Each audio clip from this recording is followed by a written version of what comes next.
Hey, it's your boy Sergeant Humpton Henshins. So today we're going to be talking about.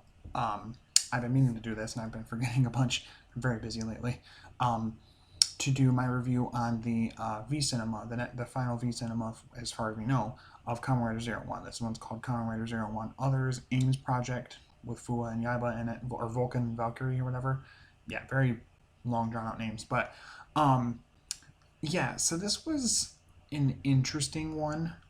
Both this and the Metro Gemini one all of a sudden were very graphic, which I found unique, I guess you could say. I didn't hate the Metro Gemini one. I thought it was decent. I wasn't a fan of them destroying the bodies of the Metro Gemini members just to be like stuck in the body of the, berserk, robot Kamen Rider Metro Gemini. I like his suit design and everything. I just didn't like all the character development for all of them just to be destroyed, basically, just to be in, not that their bodies represent that, but all that character development and then for their bodies to be destroyed and be stuck in a body. It's kind of odd, but it was a nice cliffhanger. Um, so this one starts up right at the end of that one, and Fua like stand down, blah blah blah, and he's like basically doesn't do anything to him for some reason, walks past him, and he's trying to find Yua Yaiba because Kamen Rider Metsu Jimrai talks about eliminating her. And so she has met up with one of the solds, the one soldier ones that the guy from the guy that took over Zaya was making, a girl one who has the Zervault Tiger key. I just reviewed this, so I have the prop right here. And Fool meets up with a male sold who has the Direwolf key.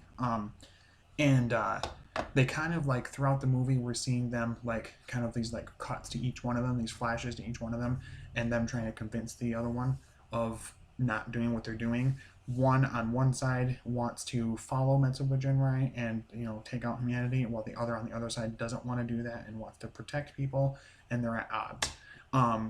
And that stuff is really good, and getting some more in-depth character stuff with Fool, because he's again having to deal with a human gear who is wanting to like hurt people, and he's already kind of moved through that in his arc as a character. So to have him deal with that again was very interesting, because it's a challenge for him. Like, are you going to stay as altruistic and good as you've become from the end of the series?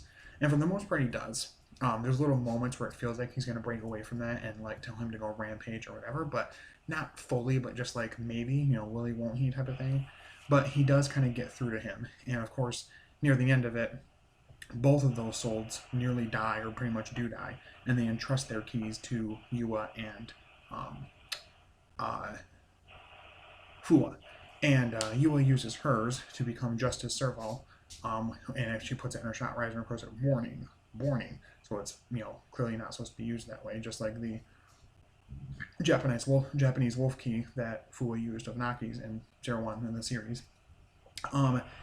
And so she uses it, and she fights Kamen Rider Metsu Jimrai. He actually is, I think, the one that kills the female one that she's working with for a bit. And so she fights him, and she ends up actually damaging the driver, at least. She does her final attack, and he like knocks her down. And as he comes down to her to like do his attack to kill her, she kind of sidesteps or moves a little bit, but sticks her feet straight up. Oh, sorry, I moved the whole table. Sticks her feet straight up in the air as if she was doing a rider kick, and he lands right on it, and boom, right to the driver. And it damages it enough to like make him weak enough for Fua to finish it. Fua at this time gets a hold of Arato. He says, "Hey, I got this new progress key from a friend of mine, and I think it'll help me out, but I think it's the only thing strong enough to be able to stop Kamen Rider Metsu Jimrai, but the shot riser is not going to be able to cut it. Plus, I think his got destroyed or something happened to it." And so he asks Izu if she can give him a 01 driver. She goes, "Well, that only works if you're the CEO." And so he talks to Aruto about it. Aruto is like, "Well, yeah, it does work with the CEO. You don't have to be the CEO of Hedon, though. Make your own limited." Like, what do you mean? He's like, make your own limited, your own LTD, your own company, and you be the CEO. So he does, Vulcan Limited, and he's the CEO. So the 01 driver works for him. And Yua like barely escapes, and that's where Jimrai leaves. And Fua uses the Direwolf key. I'll show you that real quick. This design is so cool. I love it. Do wish that the Assault grip was a little different looking, just my own personal taste. But anyway, in the 01 driver, which is really cool. And I like this. When he does his henshin, he does this really cool thing that like is similar to Ichigo's pose. That was a thing from Fua. So if you don't know, I adore Fua with all my life. all my heart and soul. He's a great character. His actor was very involved in Fuwa's development in terms of like what his movements were in fights and how he henshined. He helped create the henshin pose for pretty much every form that Fuwa had. The initial shooting wolf form, the punching Kong where he kind of backhands the bullet, it was him as well. And when it got to Rampage bullet for Rampage Wolf, he actually wanted to be the one to do the stunt for it. They were going to get a stunt double. He actually wanted to do it, and so he learned how to do the roundhouse kick that he does in the henshin sequence himself. I thought that was pretty cool. I like how here there's some behind the scenes stuff that came out that because he has a YouTube channel as well. He talked about how he has clearly been a fan of Kamen Rider for a while, and specifically Ichigo, and wanted to put some of that old school Showa vibe into this final henshin. And so he does it, and he does the whole, like similar. He does the whole like hand thing to the side and whatever. And it's actually a jumping henshin, which is really cool. And becomes Kamen Rider Lone Wolf, Vulcan Lone Wolf, and it's an immaculate form. Oh my goodness, the form is beautiful. The suit is great, and the key is super cool, clearly, and just everything about it is so great. Oh my god, I love it. It's a really big, visceral, like aggressive fight, very like animalistic, and just like very like graphic almost. I don't think you're not like seeing like limbs come off, but you can just tell they're taking some hard hits. And so he does his final attack and everything, and is able to clearly defeat Kamen Rider Metsubo Jinrai. They're kind of at a standstill, sort of. They kind of defeat each other, sort of, using the key basically that Long essentially killed Fuwa, or was killing him pretty much. And this is clearly giant spoilers going forward, just so you guys know. But so he defeats them, destroys the Kamen Rider Metsubo Jinrai, so they're gone.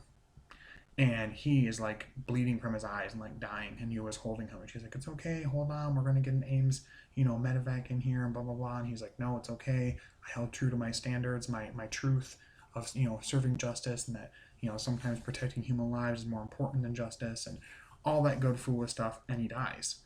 And when I first watched it, I was really pissed when this happened, because I didn't think it was quite necessary to kill off the secondary rider like that, especially Fuwa, who had this great arc from the beginning of the show, being super antagonistic and like racist towards human gears, to where at the end of it, he trusts them and sees them as individuals and people, and has like trying to find himself as what it means to be a Kamen Rider. Very cool stuff. And then he gets into the V-Cinemas and just gets murked near the end. Like, yeah, he isn't killed by somebody, but I mean, technically, his attack kills him and stops the Kamen Rider Metsubo Jinrai. And I still don't love it. I get what they're going for, because tonally Metsubo Jinrai was a lot darker in its tone than 01 was the series, and Real X Time even to an extent. So like, I get sticking with the tone. I just don't agree with needing to martyr your characters. I've never liked that. Sometimes it works. Sometimes I'm okay with it. I can't really think of anything off the top of my head, but there are certain shows where like I'm alright with it, but there are other shows it's just like, come on, like, what are we doing? So anyway, that is like the end of it. Basically, we see this hospital scene with Yua there, and she's kind of mourning his loss and everything, and we also see at the end of it, this random like image of the Metsubo Jinrai crew kind of going off into light and fading, and also Fuwa. So it kind of leaves it like kind of in the air if he's dead or not. I don't know. This one is not a bad V-Cinema. I'm not the biggest fan of it, and honestly, I'm kind of happy that the Blu-ray set release they're doing for 01 just has the series and Real X Time, and that's it. Because I don't know. These V-Cinemas are fun, but they're not my favorite. You know what I mean? So anyway, overall pretty decent, but not my favorite. I probably give it a strong 7.5 out of 10 or so. Not my favorite thing, but not the worst thing to ever exist either. Definitely worth checking out to get your opinion on it. But yeah, so anyway, hope you guys enjoyed the video. Thanks for liking, subscribing, all that good stuff. Hope you guys enjoyed the review. What did you guys think of it? Tell me in the comments below, talking about the progress keys and other videos. But as always, to Hooked on Henshin, I'll talk to you later. Bye-bye.